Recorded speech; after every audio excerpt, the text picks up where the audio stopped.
Olá, meu querido e minha querida, seja bem-vindo a mais um programa Mensagem de Esperança. É uma grande alegria e satisfação ter a sua audiência mais uma vez. O tema da mensagem dessa noite é uma advertência amorosa, que você seja poderosamente edificado pela palavra de Deus. Fique conosco e seja abençoado em nome de Jesus.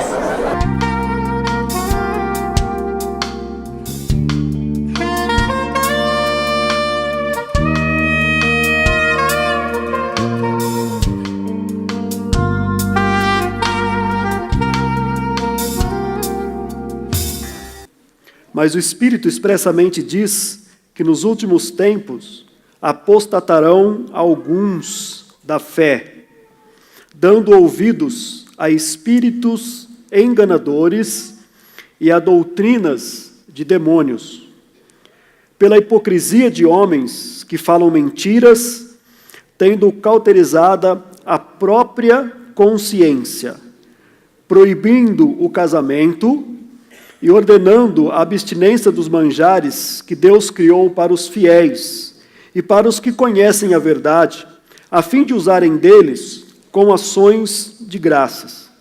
Porque toda criatura de Deus é boa, e não há nada que rejeitar, sendo recebido com ações de graças.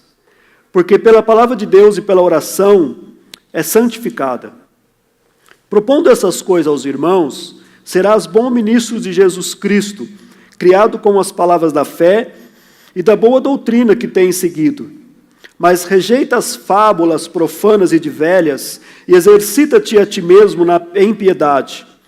Porque o exercício corporal para pouco aproveita, mas a piedade para tudo é proveitosa, tendo a promessa da vida presente e da que há de vir. Esta palavra é fiel e digna de toda aceitação, porque para isso trabalhamos e lutamos, pois esperamos o Deus vivo, que é o Salvador de todos os homens, principalmente dos fiéis. Manda estas coisas e ensine-as. Ninguém despreze a tua mocidade, mas sê o exemplo dos fiéis, na palavra, no trato, na caridade, no espírito, na fé, na pureza. Persiste em ler, exortar, ensinar, até que eu vá. Não despreze o dom que há em ti, o qual te foi dado por profecia, com a imposição de mão do presbitério. Medita essas coisas, ocupa-te nelas, para que o teu aproveitamento seja manifesto a todos. Tem cuidado de ti mesmo e da doutrina. Persevera nestas coisas, porque fazendo isso, te salvarás, tanto a ti mesmo, quanto aos que te ouvem. Amém? Queridos, essa palavra do apóstolo Paulo já quase no final do seu ministério, ele está preso, e ele escreve, está preso por amor ao Evangelho, pela pregação do Evangelho, e pela perseguição que suscitou contra ele. E do cárcere ele escreve esta carta a um jovem pastor. Um rapaz que havia crescido nos caminhos de Deus, aprendido as Escrituras desde cedo, e que havia sido consagrado e separado para o ministério, e que enfrentava na igreja algumas dificuldades.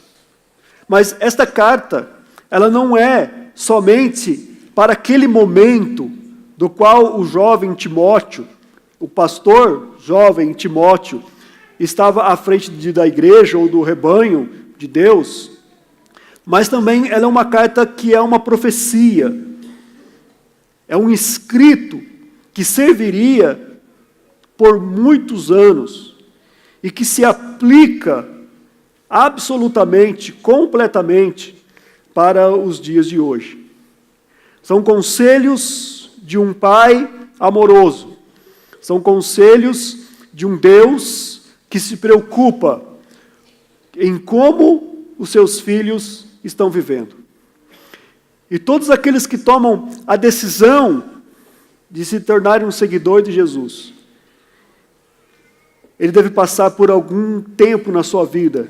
Nós devemos ter, nos momentos da nossa vida, um período em que nós devemos ser alertados, despertados, em que a nossa mente deve ser renovada naquilo que é importante, nas nossas atitudes, no nosso estilo de vida, naquilo que ouvimos, naquilo que fazemos, da maneira como procedemos. Amém? Esse texto começa dizendo que o Espírito expressamente diz. Essa expressão quer dizer, o Espírito, que é o Espírito de Deus, falando através aqui da Escritura, da pregação, ou das formas, das multiformas, como Deus fala, mas principalmente pela forma mais precisa, ou pela forma superior de todas, que é a sua palavra. Esse Espírito, a Bíblia diz que ele fala claramente, expressamente, sem dúvida nenhuma. E a expressão desse Espírito é que, nos últimos tempos, ou seja, à medida que os tempos vão passando, à medida que os anos se passam, algumas versões diz muitos, se apostatarão da fé, ou se desviarão da fé. Essa palavra que é usada aqui, apostasia, ela se aplica em dois sentidos. Existe a chamada apostasia teológica e a apostasia espiritual. A apostasia espiritual é aplicada para aquela pessoa que se afasta plenamente de Deus, completamente de Deus, que nós chamamos de desviar da fé, se afastar da igreja, não tem mais nada com Deus, não tem mais nenhum tipo de aliança com Deus. São aquelas pessoas que já conheceram a Jesus, que já tiveram uma experiência com Deus, mas que num determinado momento da vida, seja por quais circunstâncias forem, ele se afasta totalmente de Deus, levando a sua própria vida, tendo a sua própria forma de viver, não se importando mais em nada com Deus. Essa é chamada apostasia espiritual.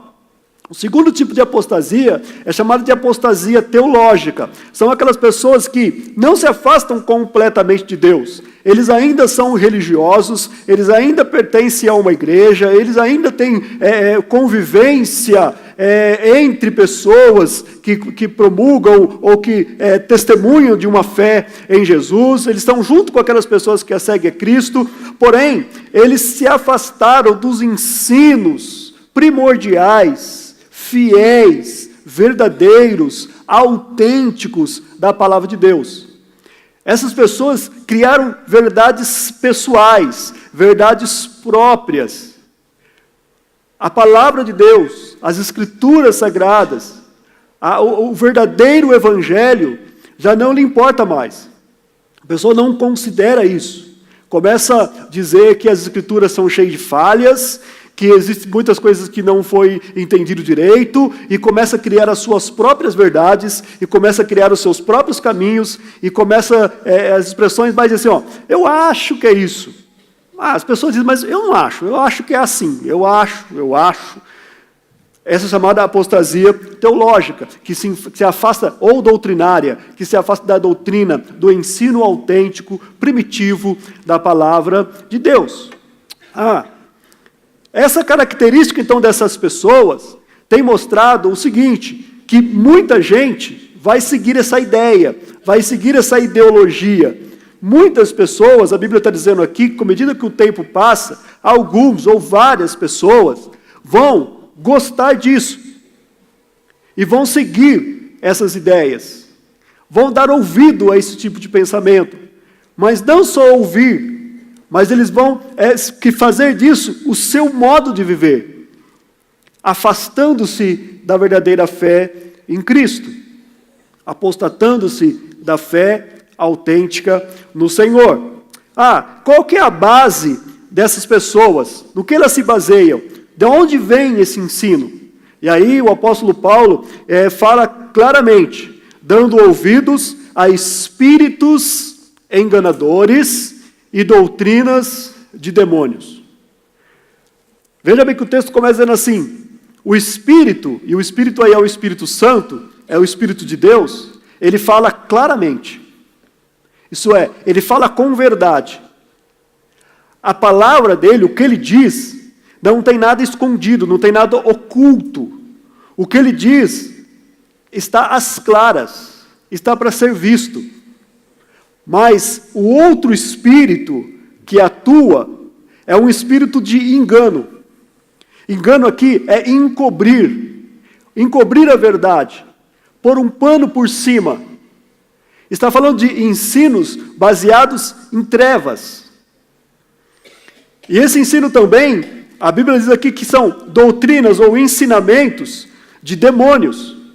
Eu sei que muita gente não gosta muito de ouvir essa palavra, porque as pessoas acham que a ação dos demônios se limita a se apoderar de algumas pessoas, que essas pessoas têm então algumas manifestações, mas ignoram aquilo que o próprio Paulo escreveu sobre Satanás, sobre os demônios, que eles têm artimanhas, ardis, sutilezas, maneiras de comportamento que você não percebe muitas vezes que é ele. Ele age muitas vezes de formas, e a Bíblia fala isso, que muitas vezes esses demônios se transvestem em anjo de luz. E que esses espíritos nos últimos dias enganaria muita gente. A base disso tudo, que diz que alguns vão seguir, e para seguir isso vão se apostatar da fé, vão se afastar da fé, são exatamente isso. Espíritos enganadores e doutrinas de demônios. E quem vai ser os divulgadores disso? Quem vão ser as pessoas que vão falar sobre isso? Aí a Bíblia diz que são profissionais da mentira, pessoas que vão falar com mentira.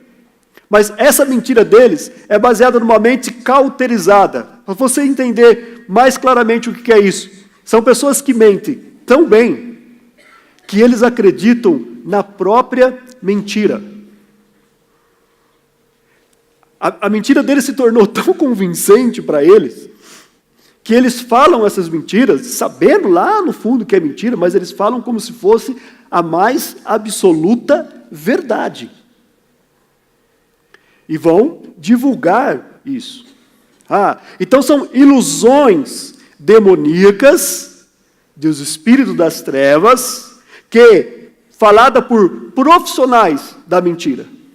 Profissionais são pessoas que a gente olha para eles, que na naturalidade você olha para essas pessoas e diz assim, esse cara é muito cabeça, esse cara é genial, essa mulher é fantástica, olha o conteúdo que essa pessoa tem, eu admiro a inteligência dessa pessoa.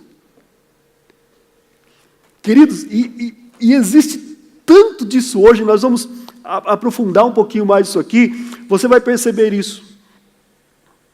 E talvez até mesmo alguma vez você se curvou diante dessas pessoas e diz assim, cara, genial, cara.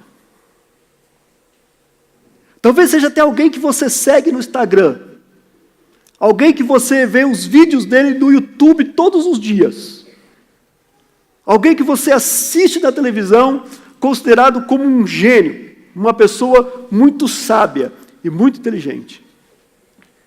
Sem perceber que por trás dessa pessoa há a ação de um espírito enganador, uma ação de espíritos demoníacos sobre esses profissionais da mentira, enganando muita gente. Uau! O que eles fazem? Aí a Bíblia vai dizer algumas coisas. E é interessante que o versículo 3 começa com a expressão proibindo o casamento. Olha, eu não sei, talvez eu vou basear só nisso aqui. Proibindo o casamento. Até porque eu não sei bem em que dimensão que o Senhor quer nos levar aqui hoje. Estou meio no vento só para onde quer. Proibindo o casamento. Quando eu estudando isso aqui, olhando para esse texto, anteriormente para falar com os jovens, eu comecei a pensar um pouquinho, mas espera aí, esse negócio de proibir não funciona na geração pós-moderna. Porque é exatamente o contrário. Proíbam uma coisa e as pessoas vão fazer. A geração de hoje, tanto de adolescentes como de jovens, e todas as pessoas falam que o jovem é rebelde, o jovem gosta de desafio. Isso não é mais com os jovens. Isso com todos. Com todos. Eu estou falando aqui, tem algumas pessoas se torcendo aí, não estou gostando do rumo que essa palavra está tomando. Talvez alguns já estão imaginando onde quer chegar e já estão preparando um contra-argumentos, e se eu falar em alguma coisa de proibição aqui, eu falo, não aguento esse negócio. Quem é ele para proibir alguma coisa? E aí quando eu olho para essa palavra assim, que essas pessoas então na mentira, no espírito de engano vão proibir, me parece que não é uma coisa coerente com o nosso tempo. Mas é exatamente aqui, queridos, que a gente pega o ponto desse espírito enganador. Porque essa proibição não é explícita. Essa proibição, ela não é declarada. Essa proibição, proibindo o casamento, não é algo que está claro que essas pessoas estão fazendo isso. É uma sutileza. Você está entendendo o que eu estou te falando? É uma coisa que é aplicada, que é feita com muita sutileza. Aliás, o espírito da mentira age exatamente dessa forma. Convencendo aos poucos. É como você derrubar um muro, tijolo por tijolo. Tem um murozinho lá. E se você for lá pegar uma máquina e vir derrubar aquele muro de uma vez, aquilo vai ser notado, vai ser percebido. Mas às vezes você vai, tira um tijolo um dia. Daí alguns dias tira mais um. Mas vai demorar. Não tem pressa. E vai se desconstruindo uma verdade eterna, uma verdade milenar, uma verdade essencial, através de uma sutileza mentirosa. Ao ponto que isso chega ao momento que não existe mais. Como acontece, então, relativo a isso, a essa proibindo o casamento? Eu poderia falar de pelo menos 3 coisas importantes sobre isso. Primeiro, desmotivação. Segundo, banalização. E terceiro, dificuldade. Criando dificuldade. Deixa eu começar pelo mais simples. Pela dificuldade. Quando a gente vai conversar com algum jovem que está namorando, e eu costumo dar uma observada a alguns jovens que começam a namorar e o tempo começa a passar, e os anos vão se passando, e eu costumo chamá-los e falar assim, escuta, o que está acontecendo? O que foi, pastor?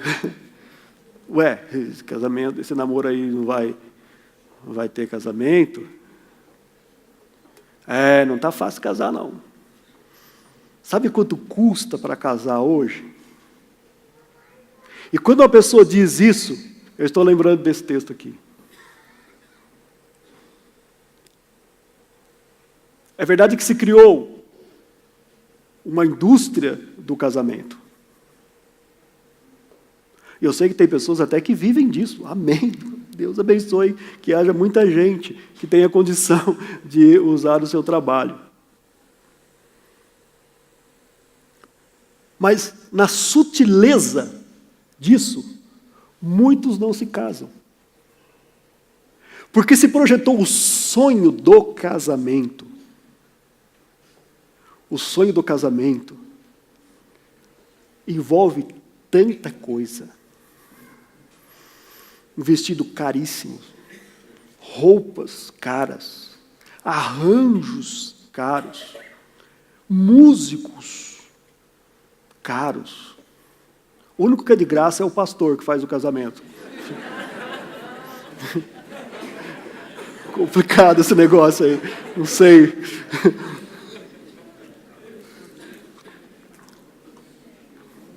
Geralmente os noivos vêm falar comigo, tal, pastor, estou gastando isso, nossa, cerimonialista tanto, o cara do teclado cobrou tanto, não sei o que lá, pá, e começa a listar, né? Falei, tem umas pessoas dessa aí que vai ter uma pequena participação. Eu vou fazer o casamento. Muitas vezes é o civil e religioso. Vou dar a palavra, vou dar bênção, botar aliança no dedo deles, fazer juramento, pôr a mão, orar, abençoar, consagrar. Já trabalhei antes conselhando eles. Falei, é a minha parte então. Mas vai continuar sendo de graça, querido. Não vou cobrar, não. Eu não vou estar incluído nesse negócio aqui, não. Para com isso. Ei, mas dá uma olhada como que são essas coisas. Muitos olham para isso e dizem assim, como que eu vou casar? Aí tem uma festa que vai gastar muito dinheiro. Porque não era como quando eu casei, que juntava uma galera, fazia um salgadinho, fazia um bolão gigante assim na casa de todo mundo e tal. E esticava uma lona no quintal de casa e fazia uma festa, era uma delícia, era uma coisa boa. E o meu ainda foi chique, porque alguns era pãozinho com carne moída, essa coisa toda, e lá vai. Batatinha com palitinho no molho, que delícia!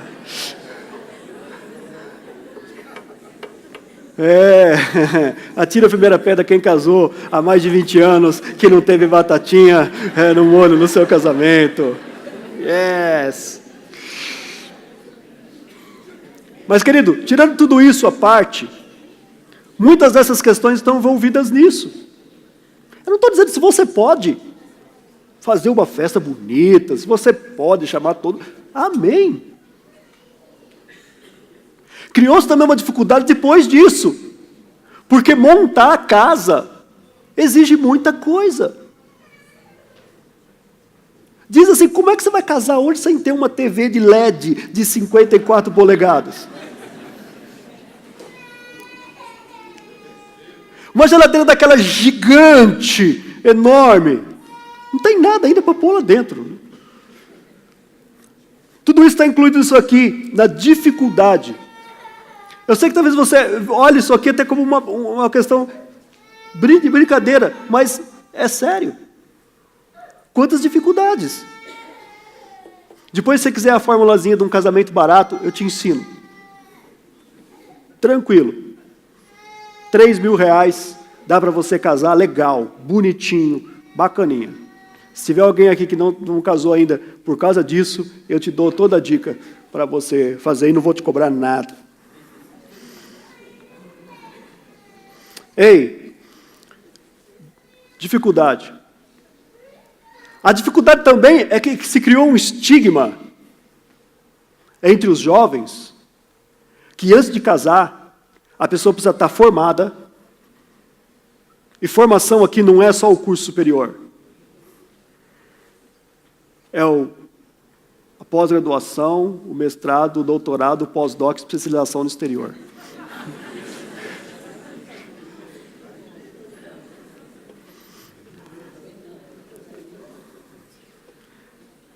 Antes disso, impossível.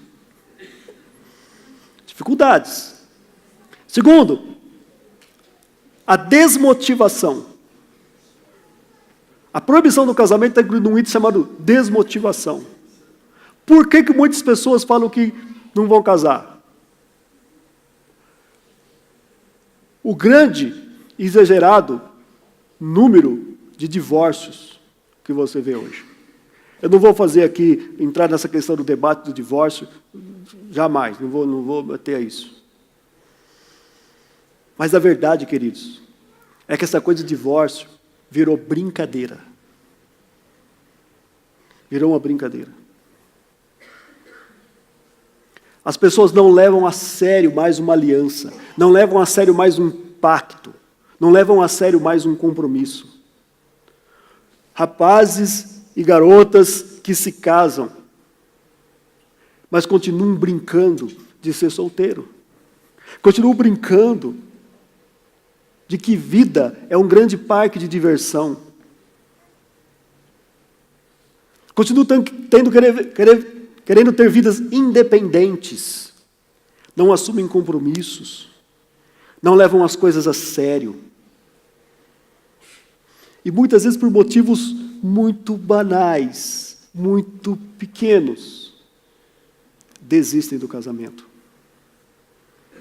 E em grande parte, quando estão passando por esse processo, já estão de olho no próximo casamento. E esse negócio tornou uma brincadeira tão grande. Olha como que é a sutileza do espírito de engano. Existe um cantor muito conceituado, que me parece que ele já casou 9 vezes. E ele faz um comercial, parece que de um plano de celular. E aquilo é cômico.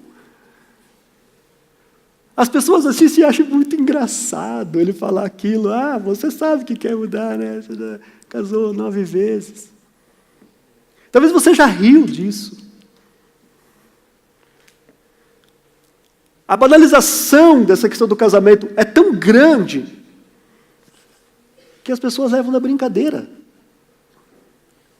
Que se torna motivo de piada. Que se faz humor com isso.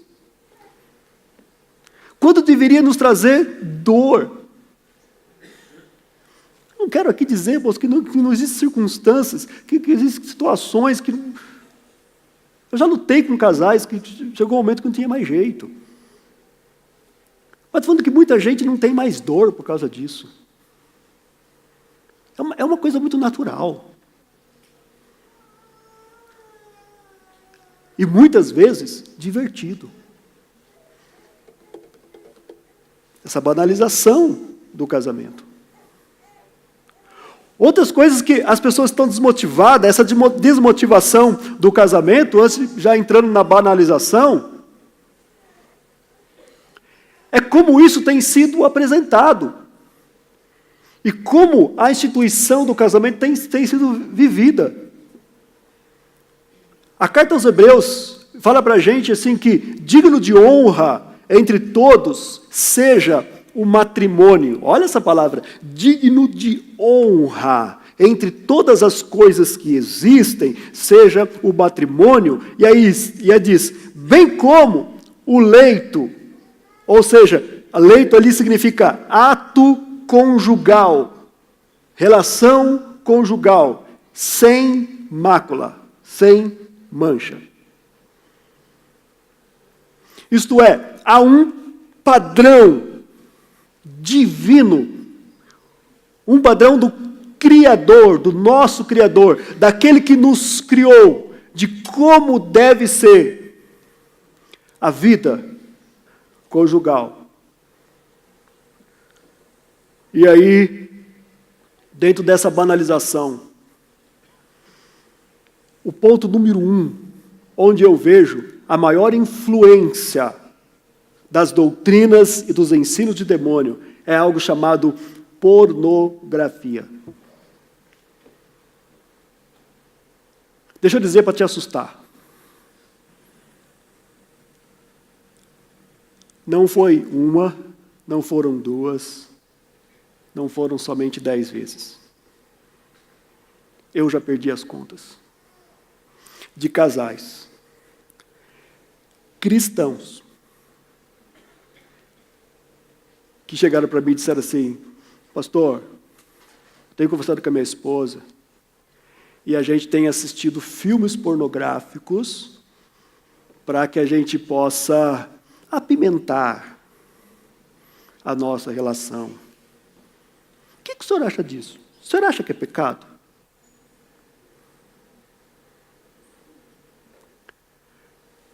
Antes de eu ter vontade de estrangular o sujeito,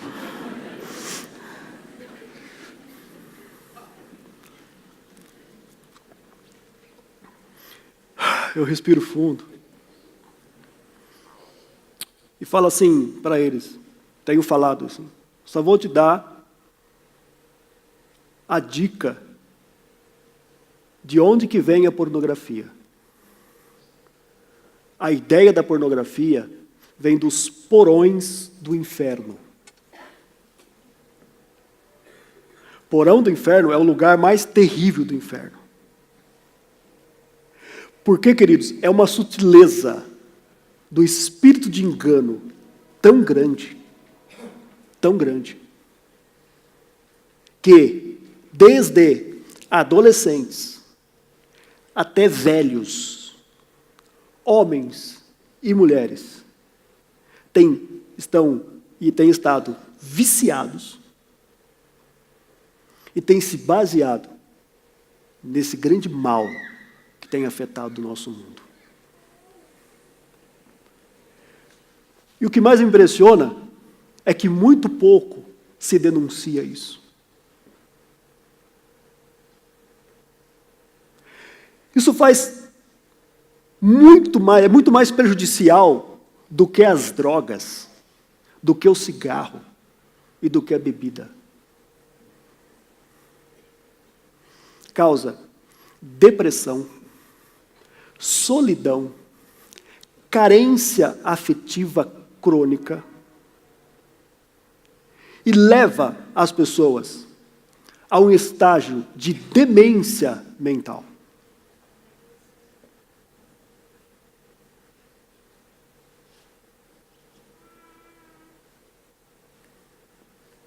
Só isso. Pessoas que se prendem a esse tipo de comportamento, queridos.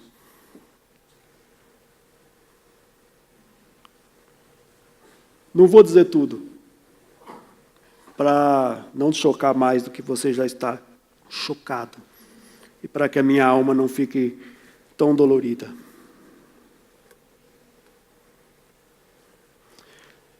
A banalização do casamento inclui uma coisa chamada de sexo livre. Ou seja, a relação sexual fora e antes do casamento. Por que muitas vezes o cara não casa? Deixa eu só explicar por que eu vou te dizer isso. Muito claramente. Lá no Gênesis 2, olha como isso é antigo. Gênesis 2, primeiro homem criado. Ele está pondo nome nos animais. E à medida que ele está colocando nome nos animais, ele percebe macho e fêmea.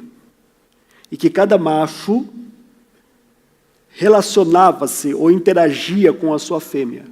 E a Escritura diz que para o homem não achava adjutor, ou seja, alguém que lhe correspondesse, alguém que lhe fosse compatível. Então, Deus faz o homem dormir lá, no sono profundo, tira uma das suas costelas, com aquela costela que ele tirou, isso é a partir do DNA que ele tira da costela. Agora que as pessoas descobriram isso, modernamente, Deus já sabia isso, quando ele estava criando o homem. Negócio de DNA, essa coisa toda aí. Ele faz a mulher. Quando ele apresenta para o homem, ele diz assim, uau, Deus! Agora sim o quê? Agora eu encontrei alguém que me corresponda. E aí ele diz assim, por causa disso, e aí que está a expressão, disso o quê? Por causa disso o quê? Por causa daquilo que ele via os animais, macho e fêmea, fazerem. E agora, quando ele vê a mulher, ele tem esse desejo. E ele fala, por causa desse desejo que eu estou tendo em relação a esta mulher, o homem deixa pai e mãe, isso é, se desvincula do seu primeiro lar, e casa-se e une-se à sua mulher, e se tornam ambos uma só carne. As pessoas espiritualizam esse negócio de tornar uma só carne. Não, tornar uma só carne é pensar igual. Isso não existe, a gente não vai pensar igual nunca. Não, tornar uma só carne é que um sente e o outro também sente. Também não é. Vai continuar sentindo diferente. Tornar uma só carne ali significa ter relação íntima. É isso que é tornar uma só carne. Paulo escreveu isso aos Tessalonicenses. Aquele que se junta com a mulher, torna-se uma só carne com ela. Não tem que ficar discutindo isso, teologando, e discutindo, e falando, criando. Não, a Bíblia diz claramente. Então, isso eu falei com os jovens ontem aqui. Quando que um homem, quando um rapaz deve pensar em casamento? A partir do momento que ele começar a sentir desejo sexual com relação ao sexo oposto. Quando ele começar a sentir, ele deve pensar em casamento. Que isso, pastor? Então vai casar todo mundo com 13, 14 anos, essa coisa toda. Não, calma. Começar a pensar. Começar a planejar. Disciplinar o corpo na abstinência, para que depois de casado ele tenha controle sobre o corpo, para que ela, depois de casada, tenha controle sobre o seu corpo. Porque depois de casado, o apóstolo Paulo ensinou que o homem não tem mais poder sobre o seu próprio corpo, mas sim tem a mulher. Isso é, a mulher diz para ele quando ele vai ter atividade sexual. E ele diz, a mulher não vai ter mais domínio sobre o seu próprio corpo, mas sim o marido. Ou seja, o marido diz para ela quando ela vai ter atividade. E para que você consiga viver assim, o tempo que você é solteira para se disciplinar o seu corpo assim. Quando, então, existe o ato sexual antes do casamento, você está eternizando a adolescência do homem ou da mulher. E isso é uma banalização do casamento. Então o cara não quer casar, porque os seus desejos estão sendo satisfeitos. Vou casar para quê? E está certo.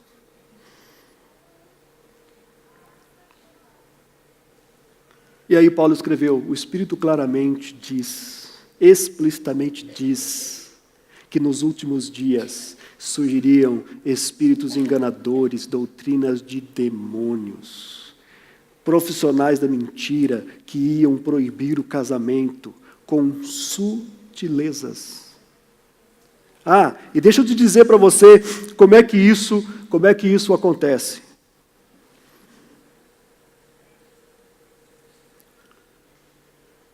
São poucas pessoas hoje que levam em conta o que diz um pastor, que levam em conta o que diz um conselheiro espiritual. Eu sei que a classe pastoral pisou na bola. Muitos andaram por caminhos não dignos. Mas Deus ainda tem aqueles que lhes são fiéis. Deus nunca vai deixar de ter os seus profetas. Deus nunca vai deixar de dizer aqueles que falam a verdade. Mas muitas vezes, entre o pastor e o seu professor intelectual, você acha que ele é o cara, que ele é o inteligente.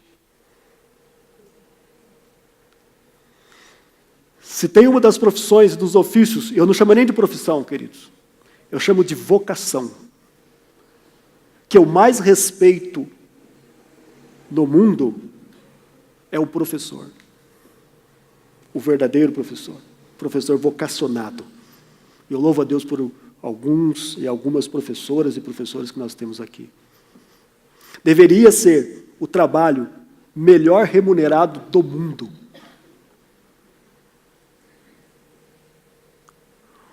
Um professor pode criar numa criança mais do que os próprios pais, por causa que o modelo de vida que nós temos hoje é diferente. Às vezes o professor passa mais tempo com o seu filho do que você. Mas infelizmente, isso tem mudado.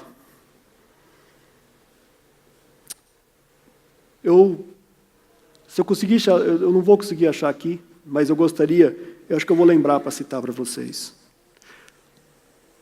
O Conselho de Pastores tem analisado e tem batalhado aqui na cidade, e em outros lugares tem acontecido isso, sobre alguns materiais que estão sendo usados nas escolas. Esses dias mostrou uma cartilha que conta uma historinha de um patinho que queria namorar o outro patinho. Ele não queria namorar uma patinha, ele queria namorar um patinho. Estou falando de literatura para crianças de 6 anos, 5 anos.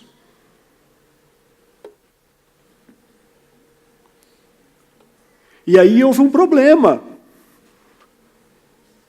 Porque os outros patinhos começaram a discriminá-lo. Por isso o pai do patinho chegou para ele e falou assim: você não pode namorar outro patinho. E aí então entra lá a tia, não sei o quê, que eu não me lembro o nome dela, que ela deveria então convencer os pais daquele patinho de que eles estavam errados. Que deveria deixar o filhotinho dele, patinho, namorar o outro patinho.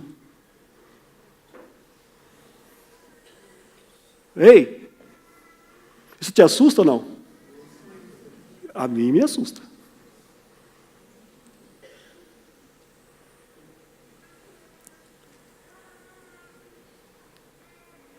Nós temos professoras aqui que tiveram dificuldade na escola, porque lá não podia mais comemorar o Dia das Mães. Porque como fica aquela criança que é criada por 2 pais? Está entendendo isso, querido? Agora, quem prepara esse material não é ali numa gráfica da esquina, no fundo de quintal. É material que vem do Estado. Dos chamados intelectuais. Os top do governo. Só citar para você, porque já foi o tempo aqui. Paulo está falando assim para o Timóteo: Timóteo, seja uma referência para as pessoas. Não importa que você é jovem. Para isso, fale com as pessoas, ensine as pessoas, levem as pessoas a pensar. Eu anotei aqui na folha 2 para acabar. Seja um exemplo com a sua vida, seja um exemplo pelas suas palavras, seja um exemplo pelo seu procedimento de amor, seja um exemplo pela sua fé, seja um exemplo pela sua integridade. Continue lendo as Escrituras, mergulha nelas, ocupa-te dessas coisas de Deus, dessas coisas boas. Faça manifesto o dom de Deus que há em você. Cultive isso na sua vida, porque quando você fazer isso, Timóteo, primeiro, você vai salvar a si mesmo e também as pessoas que te ouvem. Ei, queridos, o que o Espírito de Deus está querendo fazer nessa noite é salvar a ti mesmo e aqueles que estão ouvindo essa palavra nesta noite aqui. Às vezes você tem se ocupado de tanto dessas coisas, meu filhinho.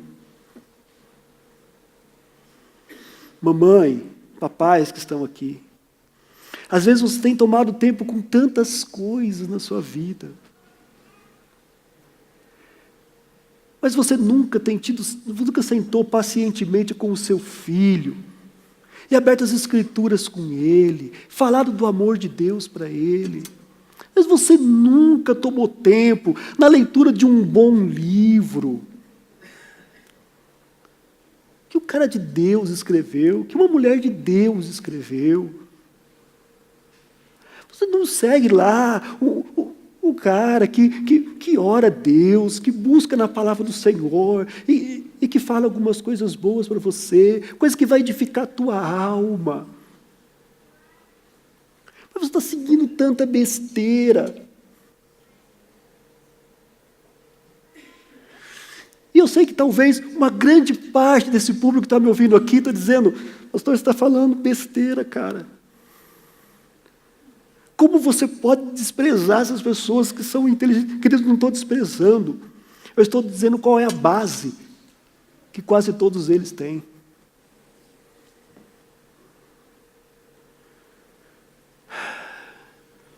Muitos meninos e meninas que aqui estão, criados na igreja do Senhor, que vieram para Cristo, mas agora o pai e a mãe já são quadrados demais. A palavra do pastor já não serve mais. Aqueles que ensinam na igreja já estão por fora. As músicas da igreja só para cantar e para ouvir na igreja. Mas quando você pega aí as músicas que essas pessoas, que os jovens, quase todos têm no celular, ouvem em casa, no foninho, nenhuma é música cristã.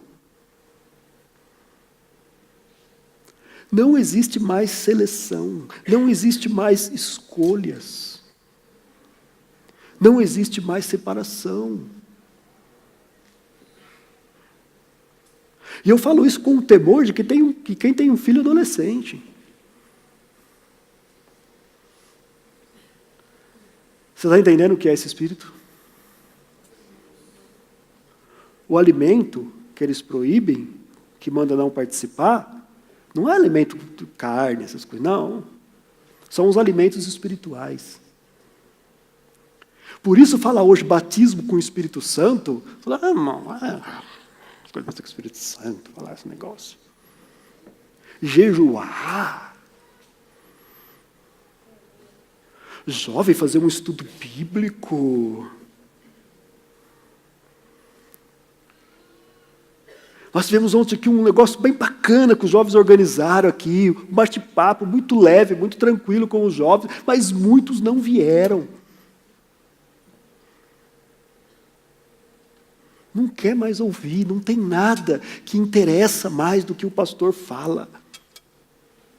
Estou dizendo assim, a igreja não tem nada para me ensinar.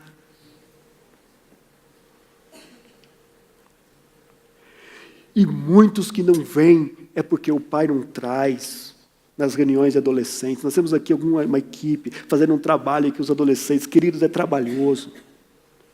A gente toma horas, a gente passa a hora organizando para tentar ganhar esses adolescentes, porque não está fácil. Não está fácil hoje você chegar no nível deles, falar a linguagem deles.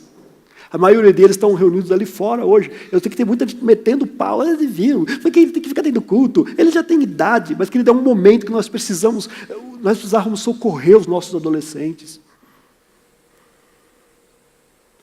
E a maneira que encontrou foi isso. Nós não fizemos isso assim, vamos fazer. A gente orou, a gente buscou a Deus. Isso dá trabalho, queridos. Tem um pastor, tem uma esposa do pastor, tem gente que vem aqui, que sai do trabalho e vem direto, que toma tempo para estudar, para falar com eles no WhatsApp. Você imagina que ia acompanhar adolescente no WhatsApp?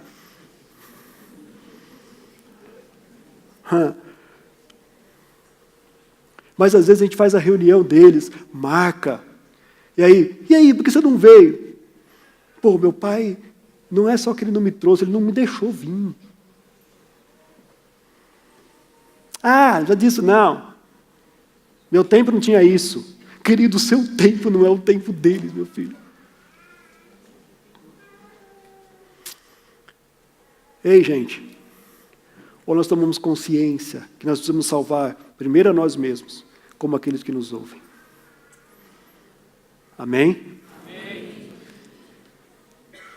Isso é o que Deus tinha para a gente hoje. Isso é o que o Senhor queria falar conosco hoje. E que você possa receber isso, como a Bíblia diz aqui, com ações de graça, viu, querido? E ainda dando glória, ainda dando graças a Deus, e dando aleluia, e glória a Jesus, e ir embora contentinho, porque Ele é maravilhoso, e Ele cuida de nós. Bem, chegamos ao final de mais um programa Mensagem de Esperança e mais uma vez foi um grande privilégio tê-lo conosco. Feche seus olhos, eu quero orar por você. Senhor nosso Deus e Pai, nós queremos te dar graça em nome do Teu Filho Jesus por mais essa grande oportunidade de poder compartilhar e partilhar da Tua Palavra. Que o Senhor continue falando aos nossos corações acerca da Tua vontade, que é boa, perfeita e agradável para nós. Abençoa cada filho Teu e cada filha Tua que está assistindo essa programação e que a semana seja uma bênção e que a Tua Palavra se perpetue e faça morada e traga, Senhor, muitas bênçãos, Senhor, a estas famílias, em nome do Senhor Jesus. Amém e glória a Deus. Obrigado mais uma vez e até a semana que vem, se Deus quiser.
está em tuas mãos, o começo e o fim, o começo e o fim. Três se tornam em um, Filho, Espírito e Pai, Cordeiro e Leão, Cordeiro e Leão.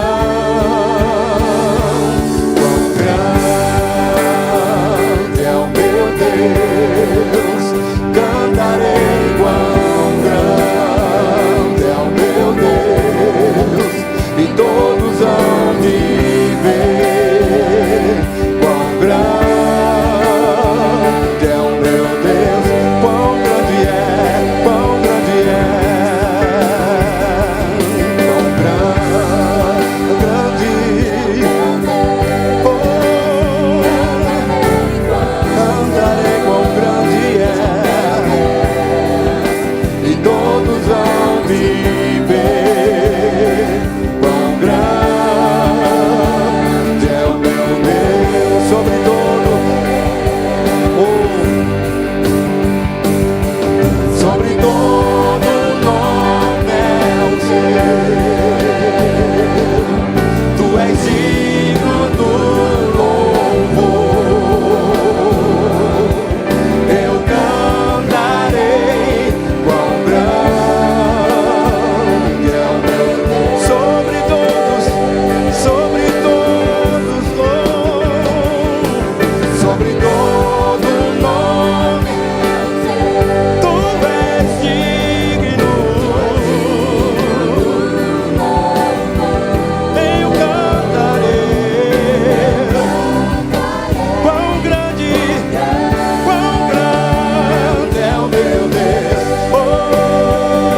hão de ver.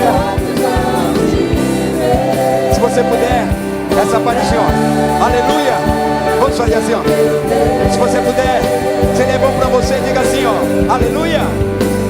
Aleluia.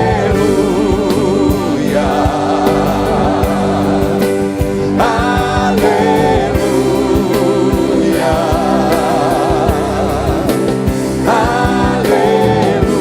Aleluia. A quem? Ao Senhor. Aleluia. Aleluia. Oh, oh. Aleluia.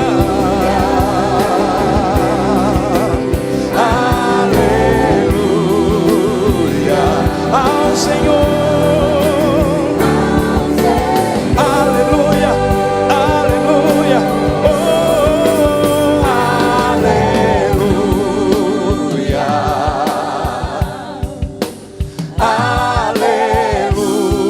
Aleluia.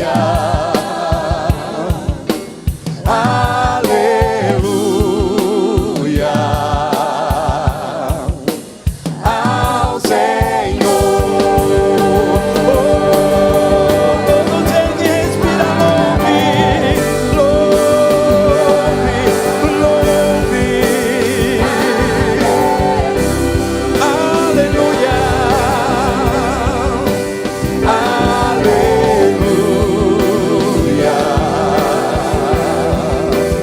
Ao Senhor.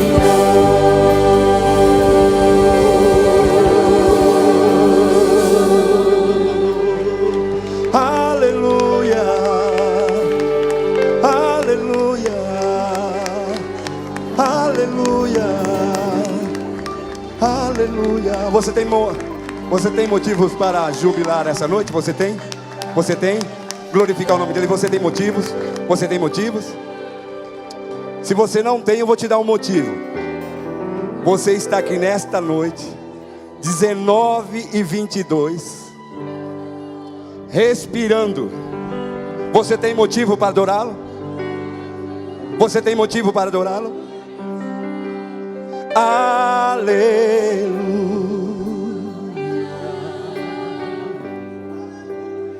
Ah.